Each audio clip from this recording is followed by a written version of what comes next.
Depuis sa création, le cinéma nous a raconté de nombreuses histoires. Des aventures palpitantes, des drames déchirants, des comédies hilarantes. Mais s'il y a bien un genre qui a su énormément se réinventer avec le temps, c'est le film d'espionnage. Souvent adaptés de romans à succès, les films d'espionnage sont surtout perçus comme étant des marqueurs de notre époque. La Deuxième Guerre mondiale avec des espions infiltrés cherchant à dérober des documents confidentiels ou assassiner une personnalité, la guerre froide où les blocs de l'Est et de l'Ouest s'affrontent à coups d'informations top secrètes sur des microfilms, puis les années 90 post-mur de Berlin où le monde s'est ouvert et où les technologies ont changé nos modes de vie. Aujourd'hui, le film d'espionnage n'a jamais aussi bien porté son nom. Il s'adapte, il évolue, il se transforme, il est tantôt réaliste, il est tantôt fantaisiste, il est parfois drôle, parfois violent, mais il n'oublie pas sa fonction première. Il fait voyager son public dans des affrontements géopolitiques. Et il y a toujours des gadgets. Mais parmi toutes ces aventures, celle qui va nous intéresser aujourd'hui, c'est Kingsman. Now wake up! It's time to look at the enemy. Look in the mirror if he is no friend to me. It's not working out, maybe it's the chemistry. It's time to break up so I can make a better me. Alors pour ceux qui ont hiberné ces dernières années, Kingsman c'est une série de films dont le premier, réalisé par Matthew Vaughn, est sorti en 2015.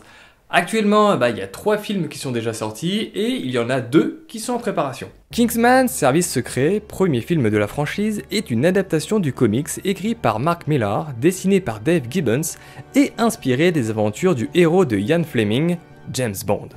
Dans le film, on suit les aventures d'Eggsy Unwin, un petit gars de la banlieue londonienne qui vit avec sa mère, sa sœur et son beau-père, Dean. Une espèce de petit malfrat souvent accompagné de sa clique de bolos. Un soir, après une bonne petite pinte avec ses potes, Eggsy pique les clés d'un des lieutenants de Dean pour un petit rodéo urbain.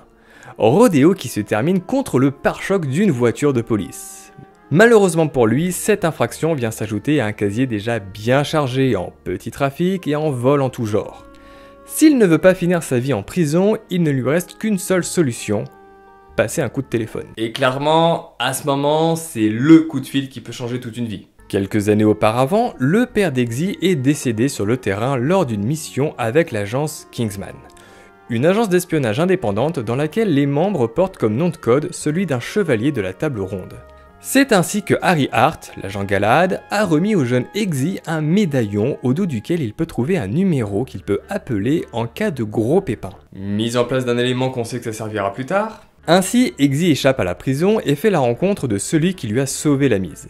Après un bref échange autour d'une bonne pinte de bière et un cassage de chicot en règle, Harry propose au jeune homme de rejoindre les rangs des Kingsman suite au décès de leur dernier agent. Nourri, logé, blanchi, un poste plutôt cool et en bonus, un petit chien.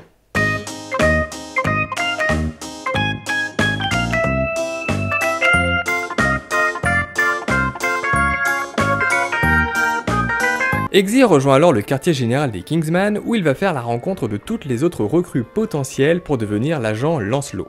Et très rapidement, Eggsy sent qu'il n'est pas tout à fait à sa place. En effet, les Kingsman ont pour habitude de recruter au sein de l'aristocratie britannique, comme Charlie Hesketh et Roxy Morton. Ouais, mais pour Harry, la valeur d'une personne ne se juge pas en fonction de son rang social, mais plutôt de ce qu'elle est capable d'accomplir. Et de toute façon, Harry n'en est pas à son coup d'essai avec Eggsy parce que c'était déjà lui qui avait recruté son père. Tandis qu'Eggsy et les autres recrues sont formés par Merlin, Galahad enquête sur la disparition mystérieuse, et la réapparition encore plus mystérieuse, du professeur James Arnold. Sa piste va rapidement le mener vers un certain Richmond Valentine, milliardaire excentrique qui propose d'offrir une carte SIM à toute la population en utilisant gratuitement son réseau. Soit on force le coupable à sortir de sa réserve et on aura l'identité du grand méchant. Le grand méchant! De son côté, Eggsy continue son entraînement et passe brillamment les différentes étapes jusqu'au test final où malheureusement il échoue car il n'a pas voulu tirer une balle à blanc sur JB, son carlin de combat. C'est donc Roxy qui obtient le poste et devient Lancelot. Ah, tout ça pour une putain de balle à blanc. Harry, quant à lui, suspecte fortement Richmond Valentine. Il décide alors de le suivre jusqu'à une église au fin fond du Kentucky, où il va découvrir le plan du milliardaire. Provoquer un holocauste afin de stopper les effets du réchauffement climatique, en utilisant les ondes créées par les cartes SIM qu'il aura distribuées pour que les gens s'entretuent. Seule une poignée d'élus qui auront accepté ce génocide seront sauvés. du président américain au premier ministre suédois, en passant par Arthur, directeur de l'agence Kingsman. La petite sale... Bon, et pour résumer la suite, bah ça tire dans tous les sens, il y a des têtes qui explosent, et à la fin... Si vous sauvez la planète, on pourra le faire dans le cul. Je reviens, bougez pas. Et du coup, gros succès pour ce film d'espionnage qui a rapporté plus de 400 millions de dollars dans le monde. Donc rien d'étonnant à ce qu'une suite soit envisagée. Et c'est donc en 2017 que sort Kingsman, le Cercle d'Or. Un an après les événements du premier film, Eggsy est devenu un membre à part entière des Kingsman en prenant la place de Galahad, assassiné par Richmond Valentine. Eggsy profite donc de sa nouvelle vie entre ses missions, ses copains et sa copine, la princesse Tilde. Mais un soir, alors qu'il est en train de dîner chez le roi et la reine de Suède, Eggsy assiste impuissant à la destruction de sa demeure et du quartier général suite au piratage des fichiers du Kingsman. Seuls Merlin et lui sortent vivants de cette attaque, les obligeant à déclencher le protocole Apocalypse qui va les conduire aux États-Unis pour faire la connaissance de leurs homologues américains, les Statesman. Sauf que leur couverture ce n'est pas un tailleur mais une distillerie de whisky, parce que le business de l'agneau ça rapporte un max. Ensemble, ils vont enquêter sur Poppy Adams, une trafiquante de drogue qui se cache au fin fond de la forêt cambodgienne qui a décidé de prendre en otage les consommateurs en empoisonnant ses produits. Son objectif, obliger le président des États-Unis à légaliser toutes les drogues et à octroyer aux trafiquants une immunité en échange d'un antidote. On peut dire qu'elle est balèze la prise d'otage. Pendant leur périple, Eggsy et Merlin vont retrouver Harry qui a échappé à la mort grâce à la technologie Gel Alpha développée par les Statesman. Charlie est revenu d'entre les morts en devenant le bras armé de Poppy. Littéralement, ouais. Il a un bras armé qui augmente sa force et qui peut même servir de grappin. On ajoute un chien robot, des hamburgers humains, Elton John avec des plumes, et encore une fois, Tilde fait des propositions indécentes. Alors si tu sauves le monde, tu sais ce que ça veut dire. Ouais, mais il y a aussi Elton qui s'y met, petit coquinou. Trésor, si tu sauves le monde, tu pourras même venir en backstage. Bref, encore une fois, gros succès, 400 millions de dollars, et c'est pas étonnant pour un film qui se veut être un pur divertissement, qui allie à la fois de l'action, de la comédie, et un gros casting. Parce que là, on parle quand même de Samuel L. Jackson, Michael Caine, Mark Strong, Julianne Moore et Colin Firth. Mais nous, on va s'intéresser à un truc en particulier, les mobiles des méchants. Comme je vous l'ai dit, Richmond Valentine veut stopper les effets du réchauffement climatique, bon, en éliminant 90% de la population. Et Poppy Adams veut dépénaliser et légaliser toutes les drogues, encore une fois en éliminant une bonne partie de ses consommateurs. Donc en quelque sorte, la petite touche de Kingsman, c'est de proposer des antagonistes qui ont des motivations totalement différentes de ce qu'on a l'habitude de voir dans les films d'espionnage, et qui pour le coup pourraient être jugés comme étant progressistes. Et à l'inverse, ceux qui tentent de les arrêter seraient plutôt des conservateurs. Bon, évidemment, j'extrapole un peu, c'est pas exactement ça, mais c'est de là qu'on va partir. Quand un film a du succès, il n'est pas rare de voir émerger quelques théories qui peuvent donner une toute autre vision. La théorie des tueurs en série dans Blair Witch, le pacte avec le diable dans Pulp Fiction, ou encore la confession de Stanley Kubrick pour le prétendu faux alunissage en 1969 dans Shining. Et effectivement, si on s'attarde sur certains éléments, on peut donner une nouvelle interprétation à une œuvre. Et Kingsman ne fait pas exception. Selon certains, les films, et principalement les deux premiers, feraient l'apologie du conservatisme et s'opposent totalement aux idées démocrates. Et qui dit message dans un film dit scénariste-réalisateur qui a envie de faire passer ses idées de façon discrète. Sorti en 2015, Kingsman est co-scénarisé par Jen Goldman et Matthew Vaughn. Bon, là on n'a pas grand chose à dire sur celle qui a le même nom de famille que Jean-Jacques.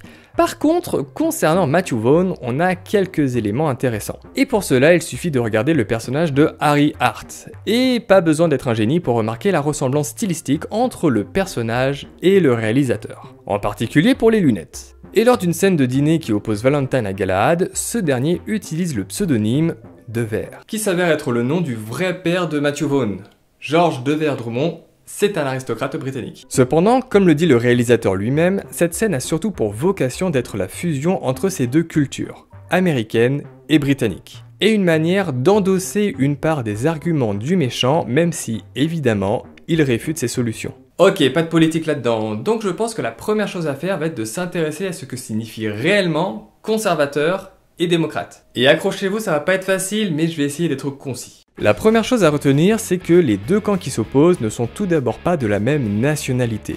Les Kingsman sont britanniques et comme leur nom l'indique, semblent proches de la royauté. Comme on nous l'explique dans le film, leurs membres sont choisis parmi l'aristocratie et techniquement sont davantage proches du parti conservateur et unioniste au Royaume-Uni. Sans trop entrer dans les détails, on peut dire que le parti se place plutôt au centre droit, mais il a un peu plus penché vers la droite radicale depuis les années 2010, avec des idées héritées du thatchérisme plutôt eurosceptiques et climato-sceptiques. Une tendance climato-sceptique où le méchant dénonce un dérèglement climatique, je dirais un petit point pour la théorie là quand même. De l'autre côté, on a Richmond Valentine et Poppy Adams qui sont des milliardaires américains. Bon, politiquement, difficile de les classer car des milliardaires, il y en a chez les démocrates et il y en a aussi chez les républicains. Mais si on s'appuie uniquement sur leur motivation, à savoir stopper le réchauffement climatique et légaliser toutes les drogues, on peut dire qu'ils ont plutôt des idées démocrates. Un peu radical dans la manière de les exécuter. Et oui, aux États-Unis, les démocrates sont plutôt centre-centre-gauche, même si sous Obama, ils ont encore un petit peu plus basculé vers la gauche depuis l'entrée dans l'Alliance progressiste, qui est une alliance qui regroupe les partis de gauche dans le monde. Donc par exemple, on a l'EPS chez nous, ou les travaillistes au Royaume-Uni. On a donc notre postulat de base. Les Kingsman seraient des conservateurs qui veulent arrêter 2 milliardaires aux idées démocrates et progressistes. Pour essayer de comprendre comment les rapports entre les personnages fonctionnent, on va commencer par s'intéresser à l'entourage de Richmond Valentine. Durant tout le film, Valentine rend visite à différentes personnalités afin de leur expliquer son idée de génocide mondial pour stopper le réchauffement climatique. Il compare alors la Terre au corps humain. Quand un corps est malade, la fièvre monte pour éliminer le virus. Le réchauffement climatique, c'est la fièvre, et le virus, c'est l'homme. Donc, pour sauver l'espèce humaine, il faudrait éliminer rapidement une bonne partie de la population choisie. Ceux qui acceptent cette idée se voient alors greffer une puce électronique à la base du cou, qui les protège des ondes des cartes SIM qui contrôlent le cerveau et poussent les personnes touchées à s'entretuer. Et soit dit en passant, c'est un plan assez brillant. Dans le film, on peut facilement lister les personnalités qui l'acceptent. Tout d'abord, on a le président des États-Unis, que l'on voit toujours de dos, mais que l'on désigne comme étant le président démocrate Obama. Lors d'un dîner avec la princesse de Suède, Valentine convainc le premier ministre républicain de rejoindre ses rangs. On a donc déjà deux bords politiques qui se rejoignent sur cette même idée de génocide. Ensuite, lors de son tour du monde, Valentine tient un carnet où il note le nom des personnes qui ont accepté son offre. Et on remarque que la famille royale britannique y est présente. Et si on revient un petit peu en arrière, on sait que la princesse Tilde de Suède a refusé la proposition, et elle finira en cellule. Et comme on peut voir ses parents dans le deuxième film, on devine qu'ils n'ont pas rejoint les rangs de Valentine. Parce que sinon leur tête elle aurait fait boum. Donc on a une famille royale qui a dit oui, et une famille royale qui a dit non. Lors du climax du film, alors que les espions arrivent à détruire un des satellites de Valentine, ce dernier contacte un de ses amis pour lui emprunter un de ses satellites perso. Et même s'il ne le prononce pas entièrement, il l'appelle par la première lettre de son prénom, E. Comme Valentine se fait appeler V, il faut qu'on trouve alors un milliardaire qui aurait la capacité d'avoir un satellite et dont le prénom commence par E. Elon Musk, qui a été conseiller de Donald Trump en 2016 et qui a fait de grosses donations au parti républicain. C'était pas dur à deviner. Et enfin, si on regarde du côté de l'agence Kingsman, on peut remarquer que certains membres adhèrent aux idées de Valentine, à commencer par Arthur, le directeur de l'agence qui a essayé de rallier Eggsy à sa cause. Bon, petit twist classique du film d'espionnage avec cette trahison, mais voir Arthur mourir empoisonné quand il a essayé d'éliminer notre héros est vachement jouissif. Mais au sein des Kingsman, j'ai envie de m'intéresser à un individu un petit peu plus ambigu. Si Eggsy et Harry sont les archétypes des espions totalement purs, incorruptibles et droits dans leur Oxford, ce n'est pas vraiment le cas de Charlie Hesketh, une des recrues au poste de Lancelot. Dès son introduction, le film place Charlie comme étant le rival d'Eggsy. Issu d'une famille aristocratique britannique, il partage alors les idées d'Arthur, comme quoi seuls les gens bien nés devraient devenir espions chez les Kingsman. On suit alors son entraînement et on découvre un jeune homme courageux, sportif, intelligent et avec une aura de leader. Charlie a effectivement tout le potentiel pour devenir le parfait agent. Potentiel que l'on retrouve même dans le choix du chiot, en prenant un berger allemand qui est une race réputée comme étant intelligente, robuste et endurante. Et facile à dresser, allez mon petit Charlie, fais bien ça pour papa. J'ai un bulldog croisé Rottweiler chez mes parents, croyez-moi c'est autre chose.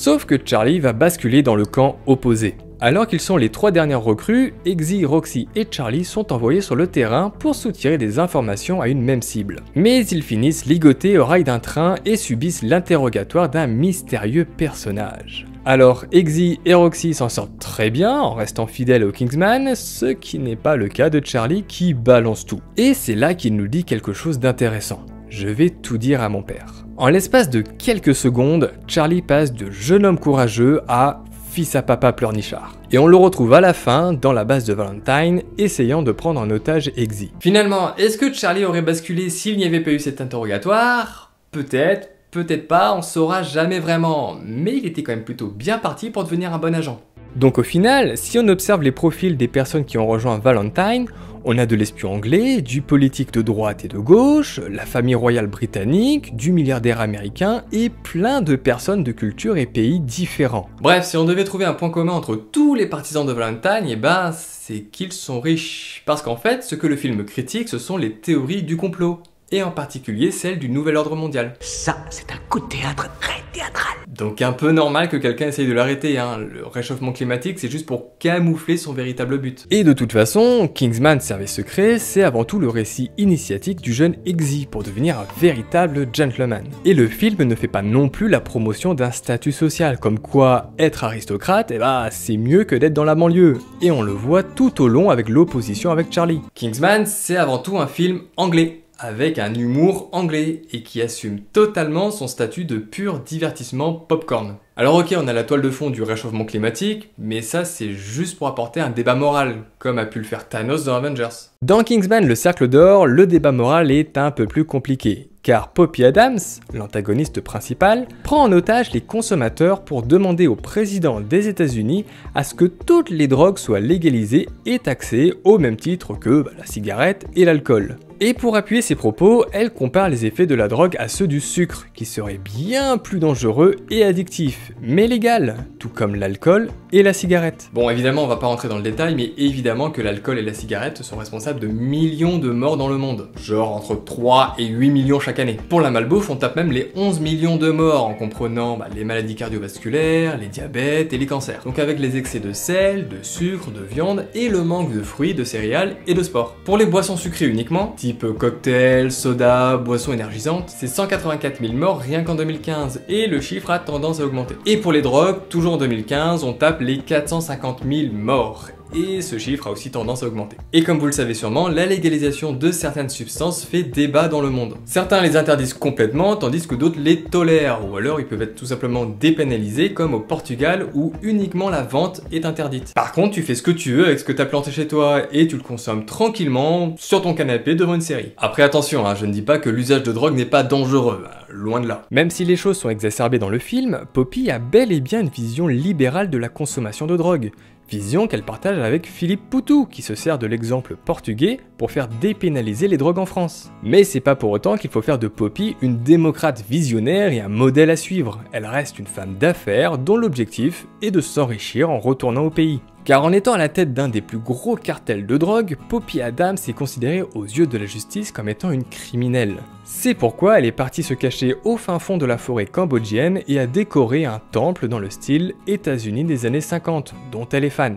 Sauf que petit rappel, les années 50 aux États-Unis, c'était surtout une belle époque quand on était un homme blanc hétérosexuel. Toutes les populations marginalisées, dont les femmes, ne peuvent pas vraiment dire que c'était mieux avant. Bon, c'est pas pour autant que tout ça est terminé à notre époque. Mais c'est un peu gênant de dire que Poppy serait progressiste alors qu'elle a le regard pas mal tourné vers le passé. Et de toute façon, la légalisation des drogues, pour elle, c'est juste un moyen pour atteindre son objectif. Rentrer au bercail. Tout comme je rappelle, le réchauffement climatique, c'est un moyen pour un supposé nouvel ordre mondial. Mais dans ce deuxième film, on a un petit détail assez intéressant. Comme on l'a vu précédemment dans le premier film, le président américain est identifié comme étant Barack Obama. Mais dans le deuxième film, pas de Donald Trump, et le président est interprété par Bruce Greenwood. Dis donc, le but c'est de pas faire passer Trump pour un méchant ? C'est ça le message ? Pas tout à fait, il était bien prévu de faire des références à Trump dans les premières versions du script. Tout d'abord à travers une ligne de dialogue de Poppy qui exprimait son désir de participer à l'émission The Apprentice, produite par Donald Trump. Et ensuite avec un bureau ovale qui aurait été entièrement recouvert d'or, pour rappeler la Trump Tower. Mais Matthew Vaughn s'est dit que c'était pas forcément très drôle à une époque où les États-Unis se divisent. À la limite, on pourrait plutôt évoquer la cravate rouge que porte le président qui, à la fois est un signe de richesse, d'autorité et de puissance, et qu'on aperçoit souvent autour du cou du milliardaire américain. Donc est-ce que Kingsman fait l'apologie du conservatisme en s'opposant aux idées progressistes? Eh ben pas du tout. En fait, c'est juste l'histoire d'un petit gars de la banlieue londonienne qui révèle le gentleman qui est en lui. Et concrètement, je pourrais presque faire une vidéo entière sur le sujet. Ce récit commence dans Kingsman 1, puis semble atteindre son apogée dans le 2, reste maintenant à voir quelles en sont les conséquences dans le 3. Bref, j'espère que cette vidéo vous aura plu, et avant de partir, je vous informe que j'ai une page Twitch, où vous pouvez me retrouver pour des soirées jeux vidéo et discussions. Si vous avez envie de passer faire un petit coucou et de jouer à des jeux avec moi et autres, vous avez tous les liens dans la description. Et sinon, on se retrouve très bientôt pour de prochaines vidéos, je vous laisse sur ces belles paroles. On pourra le faire dans le cul.